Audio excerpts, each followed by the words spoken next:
everybody to our very first Gurukul Webinar, where Dada Shambhushivananda will introduce us to the Gurukul story.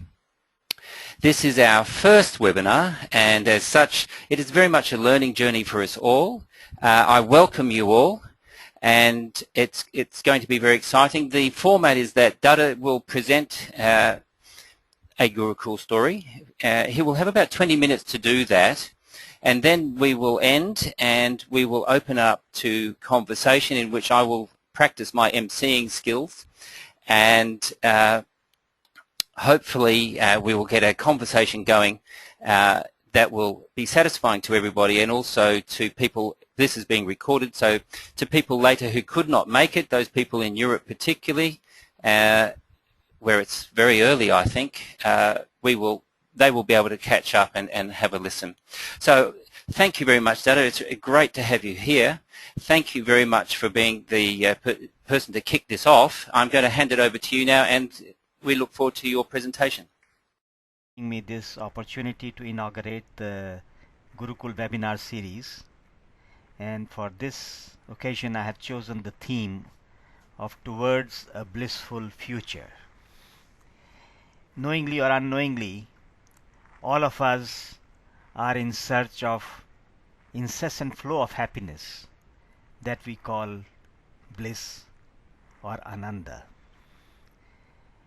And since the beginning of human times, of human evolution, from our nomadic times, we have been in search for a sustainable situation where we can sustain ourselves, where we can grow and progress in prosperity. We built cities for our congenial environment, but now we have made a long journey and created mega cities where billions of people live together.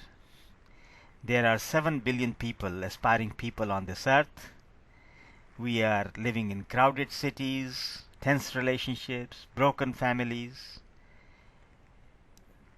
lot of environmental pressures which have ended up in peak scenarios where some of the basic necessities are on the verge of running out, like the oil, like rare minerals.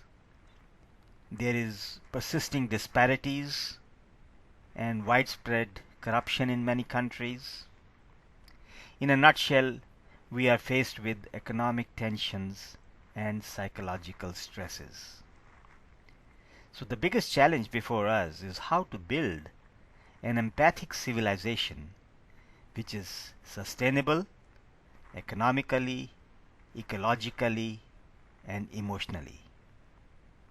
It is not going to be easy. It is indeed a daunting challenge for us all. It is commonly recognized that we cannot solve today's problems with old paradigms. We need a new thought, a new vision, a new character, and a new trend in leadership and activism.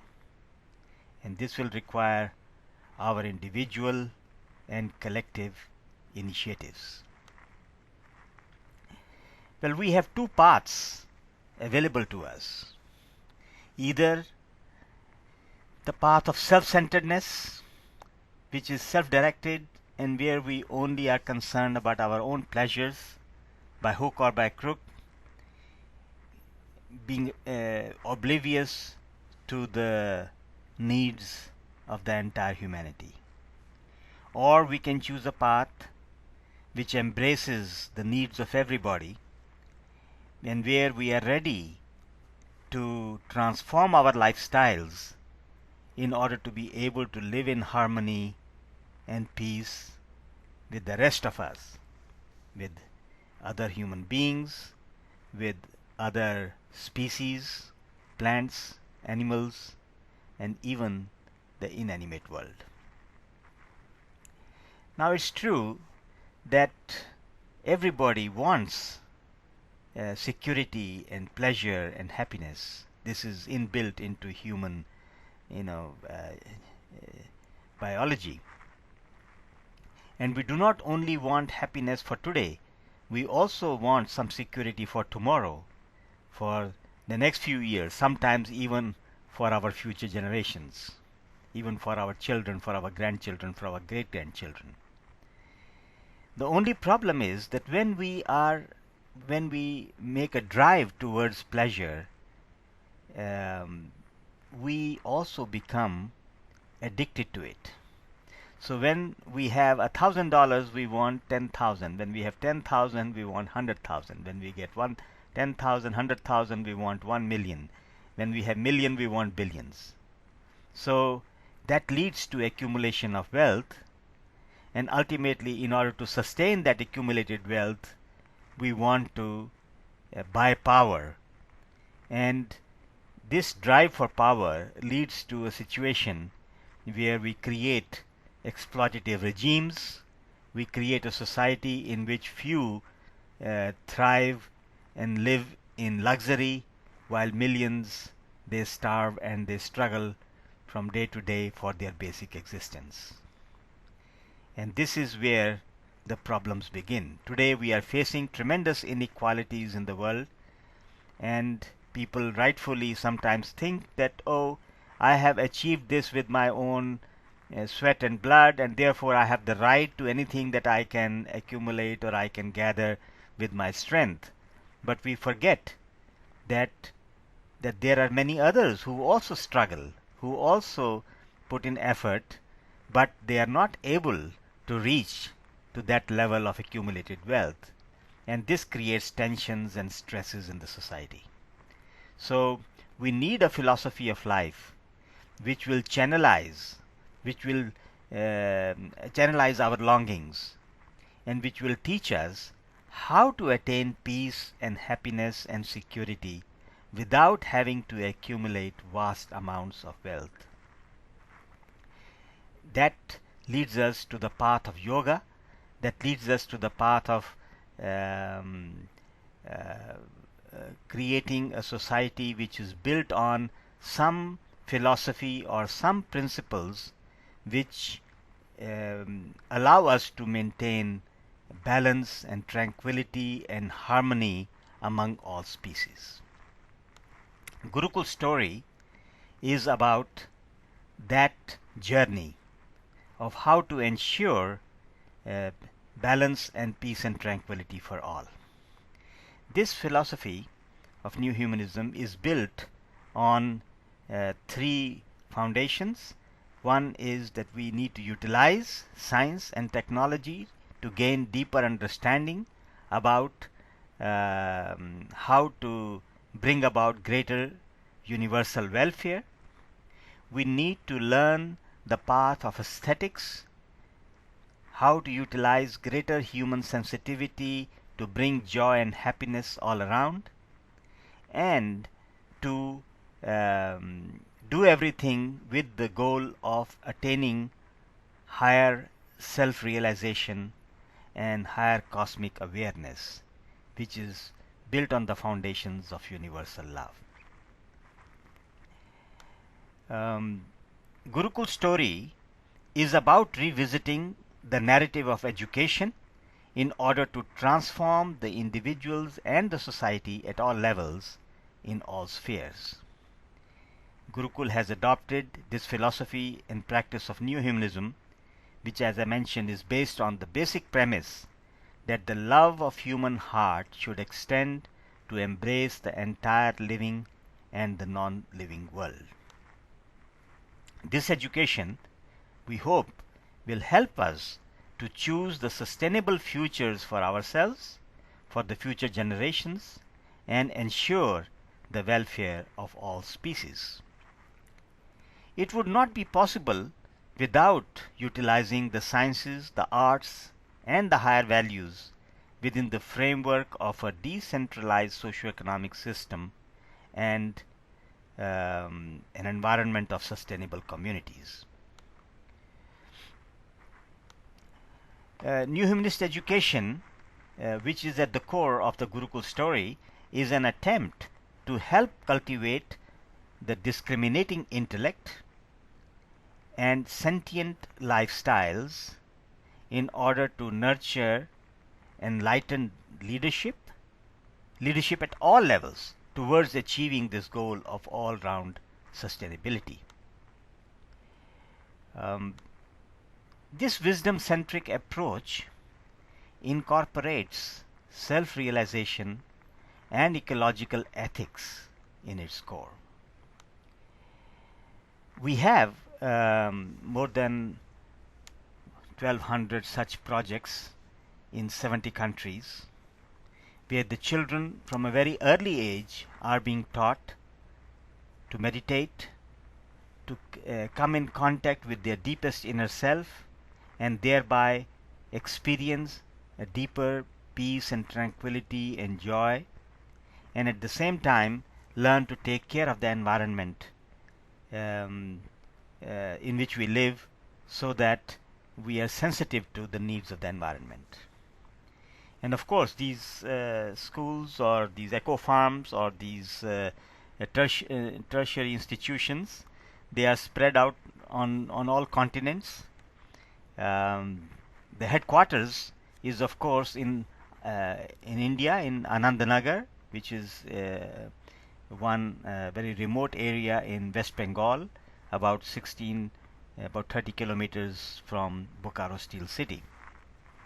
And there a university is being developed on a 525 square kilometers campus, and where currently there are dozens of primary schools and the high school and the degree college and the teachers training college and the music college, fine arts college, and similar such projects are being developed.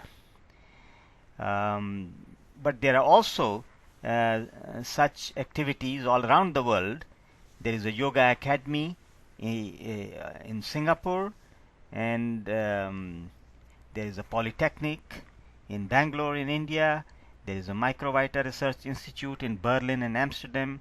There is a homeopathy and naturopathy college, and other centers or colleges of neo-humanist studies. The idea is that we should try to pay attention to the holistic development of all children, where the child does not only get educated in order to be able to join the labor force and become a robot in the to fill the needs of the socioeconomic system, but rather the child also develops their creative, their aesthetic, their emotional, their spiritual qualities, which we are born with. New Humanist education is focusing on 6 major dimensions. The first one deals with how to take care of the body and how to take care of the environment which affects our body. So that means to develop a healthy lifestyle through a program of inner and outer ecology. There are many practices, there are many methods, there are many techniques which can be employed in order to develop a healthy life, a healthy lifestyle. And this is one of the first concerns of the New Humanist education.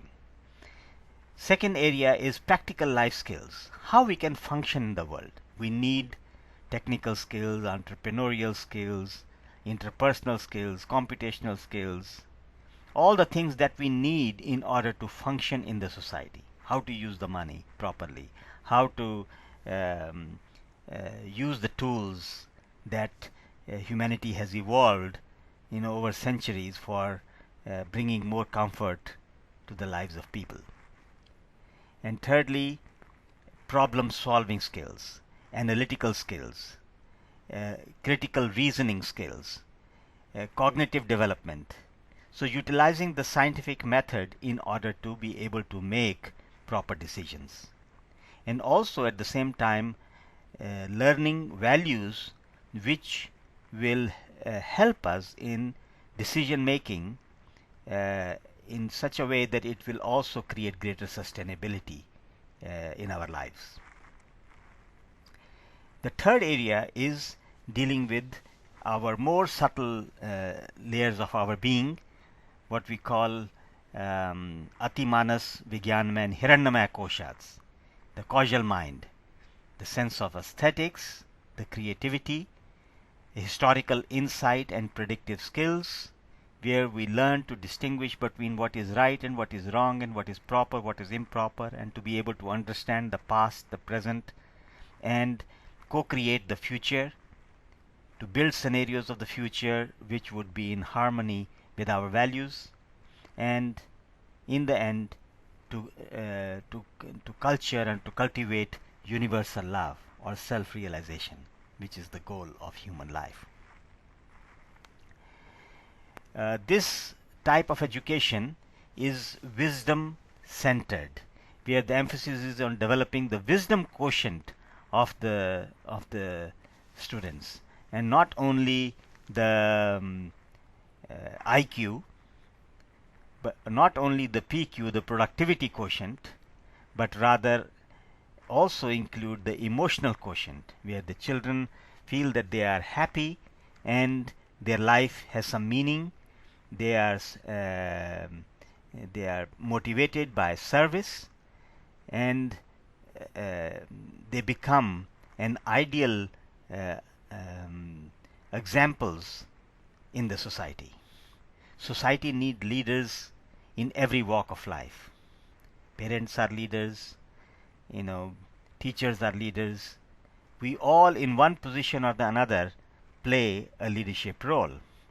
And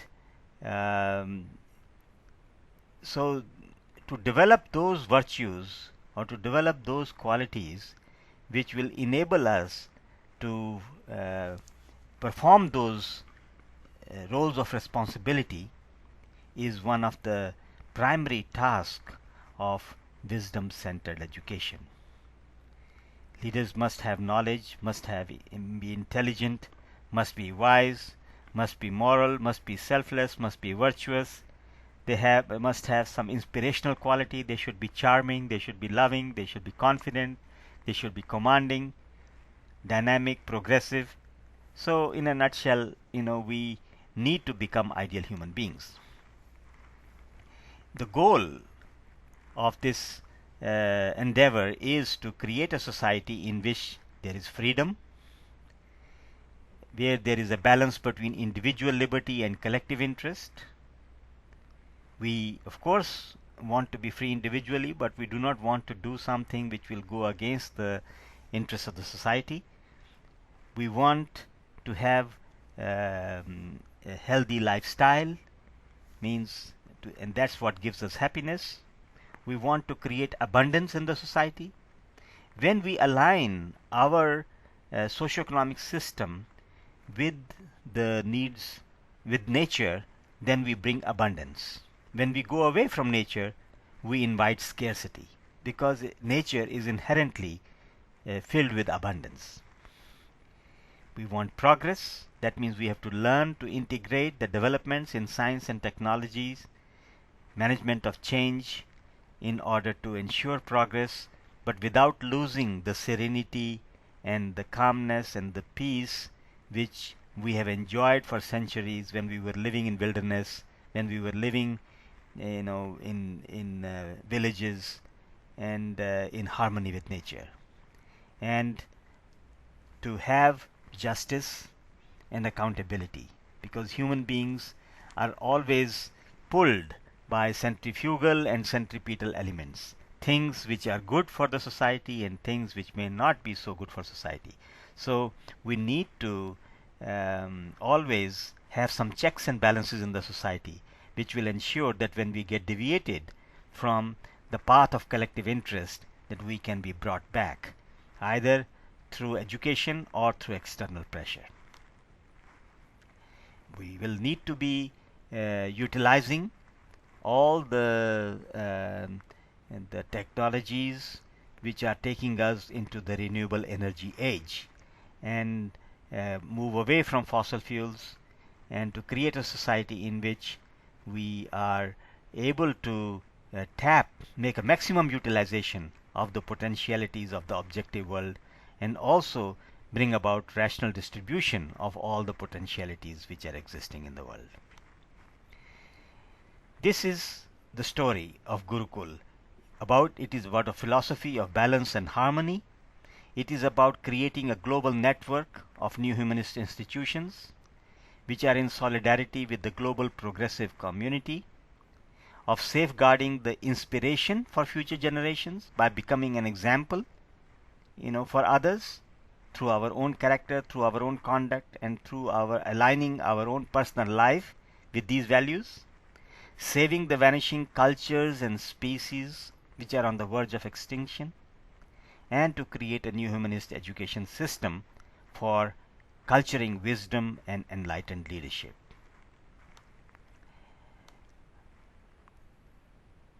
Gurukul is a civilizational project to rewrite history with the mission of preserving the inner peace and bringing abundance for one and all.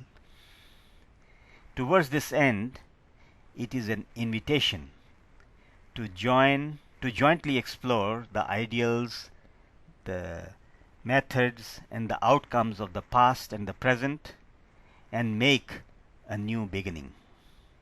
We believe that this work needs to begin with young minds and able teachers who are open-minded for changes and readiness to spread them to all the domains of human existence. The Gurukul Global University, with its headquarters at Anand Nagar in India, is a people's initiative to actualize this dream of creating a world with minimum disparities and maximum diversities.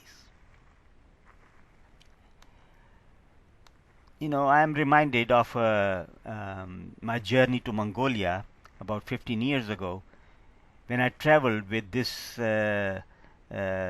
one young family of 2 children and the father, and this one of the boys who you see in this picture, who is meditating, we sat for an hour and a half in meditation, and the boy did not move an inch. He was just like a statue. He sat there in deep meditation, in that serenity, in that peace, in that tranquility, in that calmness, in that equipoise.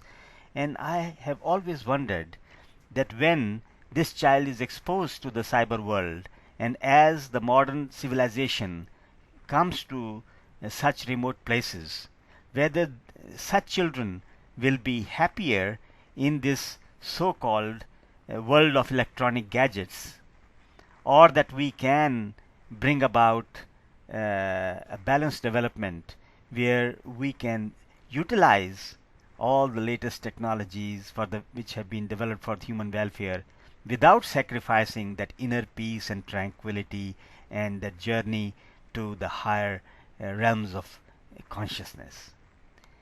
This is one of the greatest challenges, and it is to ensure this balanced development between the inner and the outer that we extend this invitation to explore these webinar series, and also to jointly explore how to serve humanity with a new humanist spirit and how to acquire knowledge for that purpose. Let us complete this story together, and I am very thankful to Dr. Marcus Pussy for initiating these webinar series, and I hope that together we'll be able to build many centers of holistic studies and these new humanist institutes and academies all over the world, and we shall be able to encourage this sharing of knowledge and ideas and spiritual wealth with one and all in this human society.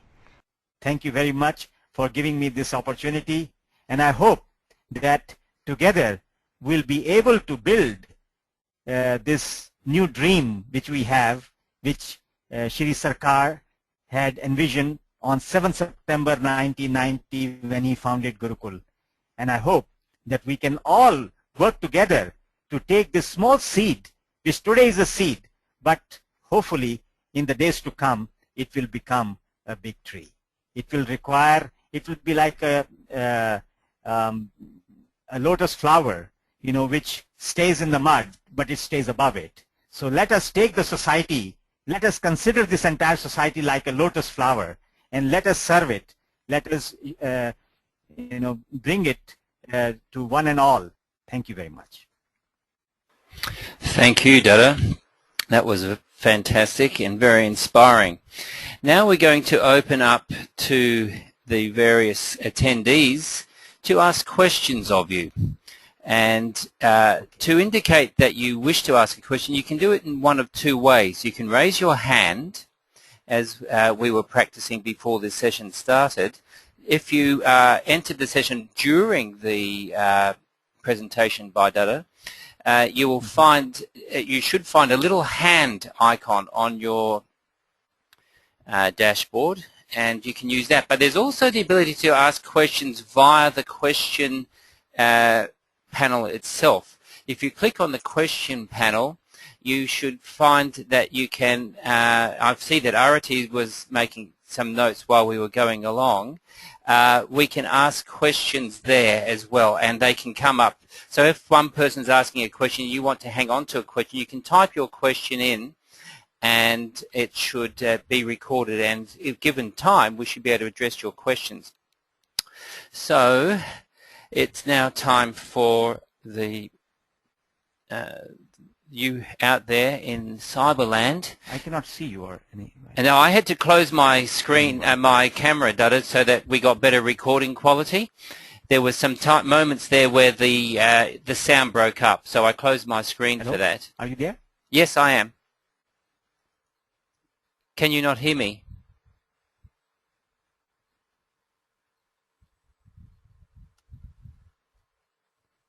Now I can hear you. Yes, yes. Okay. So I'm scanning the attendees list to see if anybody would like to begin with a question. But as I can see that people are still thinking, possibly digesting your words, Dada, I might start off by asking you a question myself. I noticed that you were talking about the Sadvipra as a goal, and I thought it would be a great thing for those who've tuned in to have a little bit of an outline of how you understand the Sadvipra as I guess as an educational ideal and an educational ambition. Could you speak to that, please? Mm-hmm. Well, you see, the leaders play a very important role in the, in the society, and everybody is a leader in some capacity. Even parents, they are also leaders for their family. So wherever we work, wherever we live, we play some leadership role in the society. So the idea of Sadvipra is that we need to become ideal for others. We need to develop a character which can inspire others on the path of benevolence, on the path of magnanimity, on the path of progress. We are moving from limited to unlimited. We are moving from finite to infinite. Our journey is from from crude to subtle. So these Sadvipras are those persons who are taking care of their physical, mental, and spiritual development, and who are ready to do service to the society, and even ready to struggle in order to bring peace and happiness on this earth. So I see the concept of Sadvipra is just to create ideal human beings in the world. Thank you, Dada. That's great. Some 4 people are currently asking questions. We might start off with Daniel. Daniel, I'm going to unmute you so that you can ask Dada your question. Oh, it was actually just one prior to the start. I just wanted to know if there were any ways to share about the ongoing webinar. I know some webinars have Twitter handles or other ways to get more people involved so they could kind of come in. That's really all right now, but I'm brainstorming on other topics. Okay. Well, as I said at the beginning, this is we're learning our way into this. Certainly, once the webinar is available, I will be running it through my own personal Twitter pathways. There is no doubt we can perhaps create a hashtag for it and share that with attendees as well. If you have any other ideas, Daniel, I'm a very willing student, and I would happily hear from you. Awesome, that'd be great. Thank you very much. Well, we might switch over to Arati then. She's got a question for us. Arati, you have the floor.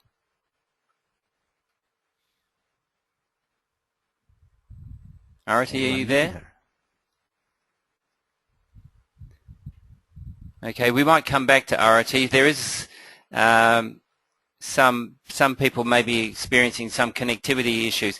We'll turn to Henk. Henk, I've unmuted you. Could you ask Dada your question, please?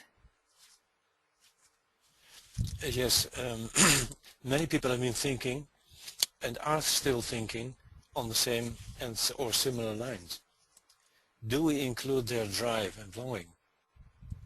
And what will be our strategy to approach them? So it means our terminology can be our terminology, or are you thinking about including our terminology and their terminology? Mm-hmm. Well, I think important thing is the what is the essence of what we are talking about. We can use different terms and they can be brought together. I think we have to unite the righteous forces on the planet, and definitely it cannot be done unless we share our visions. We might find that we do not have a 100% same vision, but it is in the same direction. Like the roads, which may not be the same road, but they are moving in the same direction. So people can follow, their own path, but we can learn to collaborate. We can learn to work together. We can learn to support one another for the common goals. So I think this is instead of fighting for or creating a situation of unhealthy competition, we can create, a collaborative, coordinated cooperation and collaborative learning and sharing of our, common visions. So let us encourage the points of unity and discourage the points of disunity. Mm. Yes, but don't you think it's also important to investigate the good intentions and the good efforts that have been done already? So should we not also put emphasis and energy into listening to other stories? Surely, and from them come into cooperation, like you are doing with sustainable energy, for instance. Yes, yeah, definitely. I think we have to be, as Daniel Baum said, sensitive talking and painful listening. We have to do. Yeah, could I add to that, Henk, for a moment?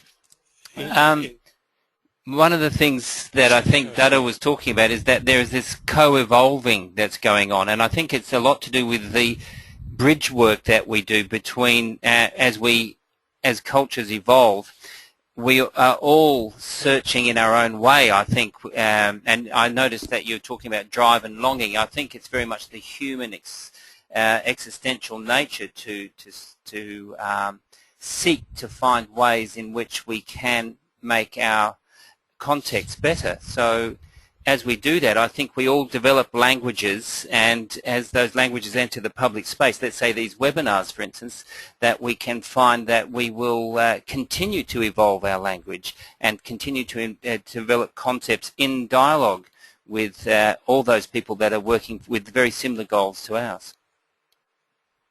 Yes. Are you suggesting that if we are talking, we will develop a new future language? Well, that was the hope behind the webinars. Not philologically speaking. Yeah, I understand. Yeah. Okay. I noticed, Henk, that you had a second question, which was, do we include their drive and longing? Would you like to address that question a bit further, or do you feel Dada has answered your question adequately? For the time being, it is okay. I think it's very important to meet with other people, to meet with other thoughts, to meet with other ideas, and embrace those ideas, and from that we should start also to bring the story from our approach. Yeah. And I think that's very essential. Yeah. But Yeah. Dada has been addressing that already. Yeah, thank you. Yes, I agree with you that we have to be have an inclusive approach, even in knowledge. Mm. Okay. Yes, if we are standing on our own soil and talk to the soil of others, we will not meet. But if we embrace the soil of others, the ideas of others, then we can meet. It's a beautiful metaphor. It is like seeds, as the seeds go to different countries and different places, they develop their own flavor. So there is diversity, but it's the idea of unity in diversity. In the different expressions, but as long as the intention is the same and the spirit is the same, then it's no problem to have many different flowers of different colors, and they all give their own fragrance. So we don't have to stick to one or the other. It's just people will choose what is suitable for them. But important thing is to have the right goal and an aesthetic approach to reach those goals, which means there should be harmony, there should be building of trust and collaboration and cooperation. Those have to be the means to achieve that higher goal. Yes, if we are working towards a subtle goal, and others are also working together, like working for a supreme goal, then it's very important that we embrace each other, embrace each other's language. Otherwise it becomes, this competition becomes, this struggle becomes a competition rather than a struggle for unity. Mm-hmm. Yeah. Okay. Yep. Thank you. I can see that Sid is waiting patiently, so we might hand over to him and hear his questions. How are you, Sid?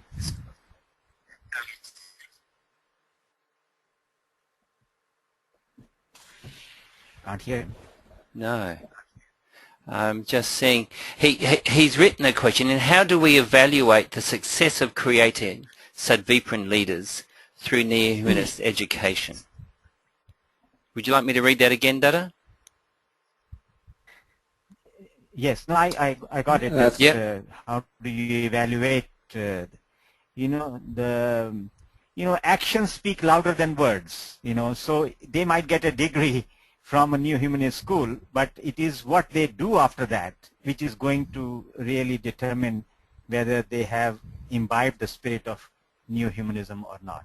So I think we find that many of the children who have graduated from the new humanist schools, that they are engaged in social service and they have chosen the path to help other people.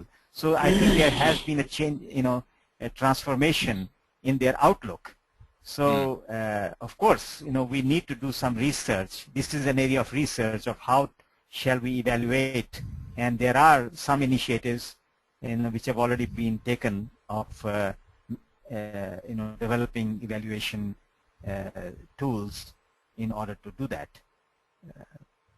But that's one area perhaps and Dr. Sid Jordan himself can shed some light too, because he's a professional in that field. Yeah. Sid, are you there? I noticed you've raised your hand as well. Yes, I'm here. I lost some of Dada's response, but I understand the core of his message, that it's the actions that account for evaluating whether the neo-humanist education is produced Sadvipra-like qualities in individuals.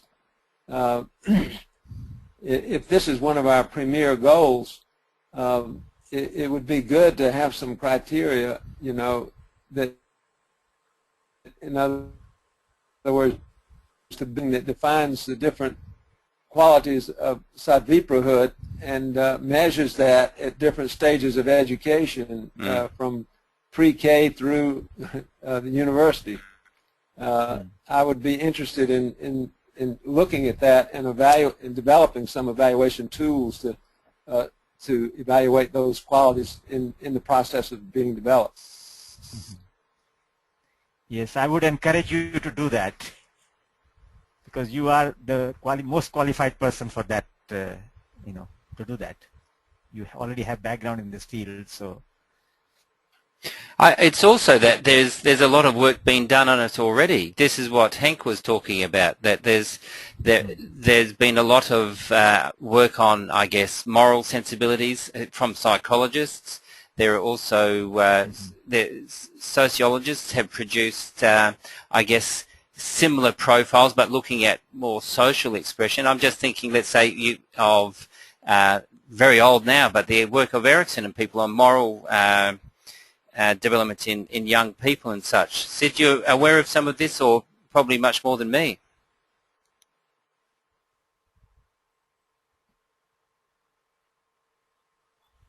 We lost him. Yeah, there are a number of people who have made that their career of measuring morality, and I think it's not easy. It's one of the most difficult qualities to measure. But I think in terms of the different qualities of Sadvipra, we could look at multiple approach to look at all the different qualities of leadership and morality and courage, and not just looking at the development of the intelligence. We've focused too much on IQ, and yes. We need social sensibility. There are many different variables, and so it's a multifactorial kind of thing to develop, but it would be a key thing to do in looking at whether our educational efforts are succeeding, if we can get this multifactorial approach to look at the morality and the strength and courage of an individual, and their organizing capacity, developing some charisma to that people want to follow them. So there are many things that are subtle qualities that we need to measure in a multifactorial manner. Yeah. Now, I would agree.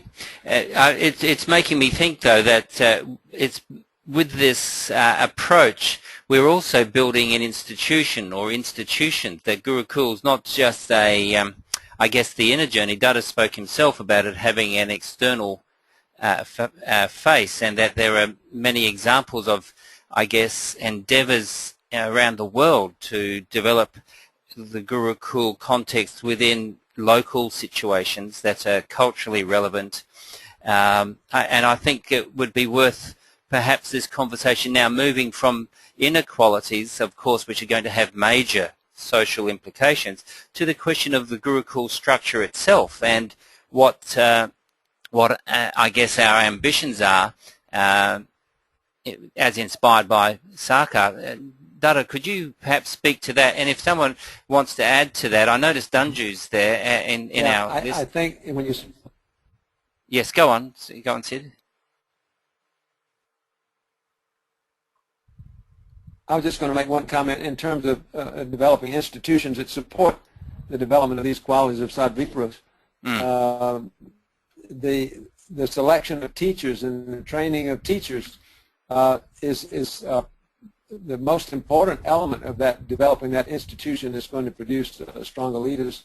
It's to have teachers who have those qualities themselves, because it's through modeling and through the examples that teachers set and mentors that we have the best chance for developing these qualities. Yeah. You have thoughts on that, Dada? Yes, I agree with him that teachers, teacher training is a very important activity before we can transform, the education system. We need to transform the teachers. Means we have to, they have to realize the need for transformation, and then it will become easier for the children to embrace these ideas. So yes, and that's what the Gurukul's primary focus has been over the last 2 decades, is to bring together these teachers and to bring them and to give them this sense of idealism, that their job is not only to just go and, it's not just a job, but it's an important responsibility to transform the society.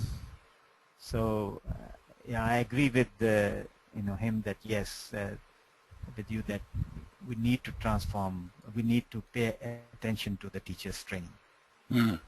Yes.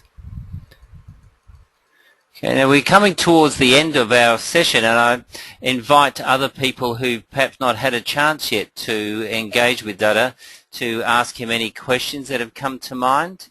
I've noticed that Daniel, you've asked a question here. Would you like to speak to that? I'll open up for you to ask Dada this question because it's an important one. Great, thank you.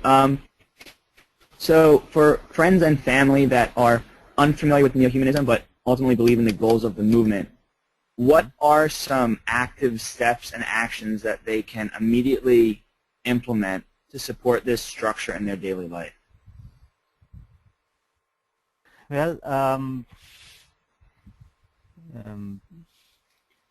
it's there are many levels on which people can collaborate with the movement.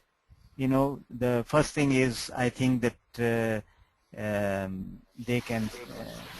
I think the first step is that they have to become familiar with the philosophy and the different resources which we already have, and so that it can enrich their life.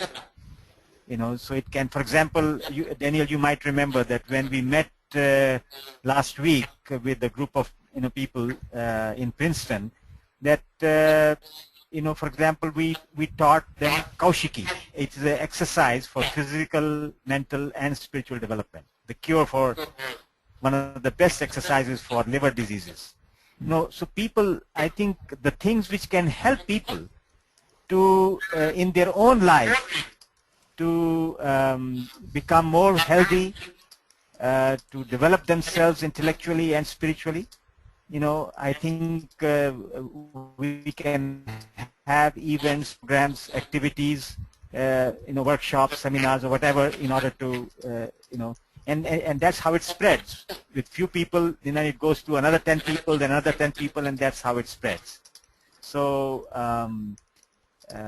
I think there are also ways to connect with the whole movement, and some of the people, they want to go away for 1 month or 2 months and do some service in Lao school or in Banun Rak in Thailand or in different parts of the world. We have 1,200 projects, about 200 eco farms in more than 70-80 countries.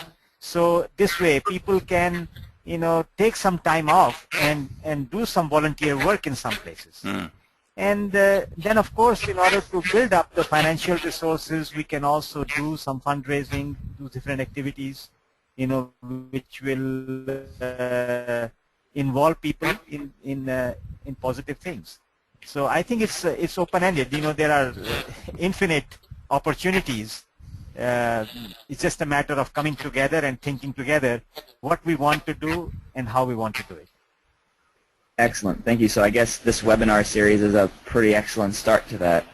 You can take part in these tools regardless of where your location is. Yes. Yeah. And that's our hope. And it's been a good